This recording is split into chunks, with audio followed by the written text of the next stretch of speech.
Can I ask you a question? When you hear the word yoga, what comes to mind? If you're like most people, it's probably some combination of a mat, stretchy clothes, maybe a pose you've seen on Instagram that looks impossible, maybe a studio with candles and a slightly intimidating instructor. Hmm. And look, I teach yoga. I've taught all of those things. But almost none of that is what yoga actually is. The poses, what's called asana, are one limb, one small part of a much larger system. A system that at its core is about the mind, about what happens inside a person and how to work with it. I've been sitting with this scripture for years. And I keep finding that it speaks directly to what the women on this channel are navigating: grief, transition, the loss of self, and the return to it. That's why we are going there next. About 2000 years ago, a sage named Maharishi Patanjali compiled a scripture called the Yoga Sutras. A sutra is a thread, a short, dense, deceptively simple statement designed to be memorized, turned over, lived with, unpacked slowly over years. The Yoga Sutras are 195 of these threads, organized in 4 chapters. What they describe is not a fitness routine. It's a complete map of the human mind, what causes its suffering, how it gets entangled, and what a path out looks like. For the commentary, I'll be drawing on the work of Swami Hariharananda Aranya, one of the most rigorous and clear voices on this text. His commentary is where I've spent most of my time studying, and it's what I'll be referring to when I say, in my understanding throughout this journey.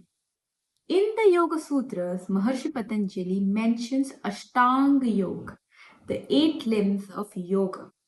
The first 2 limbs are yama and niyama, ethical observances and personal disciplines. How you relate to others and to yourself. Honesty, non harming, contentment, self study. This is the foundation that everything else is built on.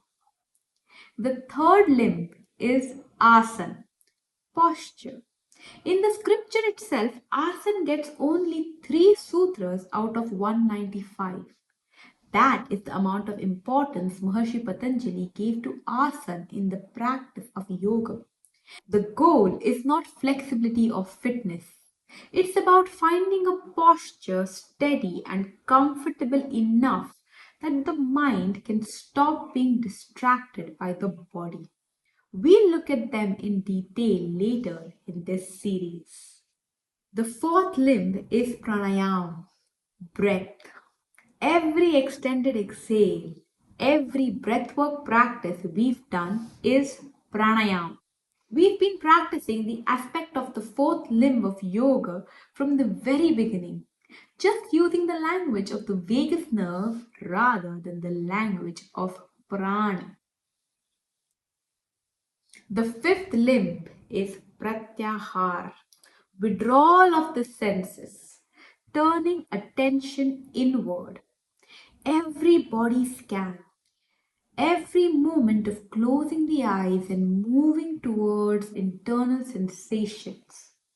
That is pratyahara. The sixth limb is dharana, concentration, sustained attention on a single point. The seventh limb is dhyana, meditation, a deepening of that concentration into something more absorbed. The eighth limb is samadhi, complete absorption, the distinction between the observer and the observed begins to dissolve. The whole system is oriented towards something, a goal.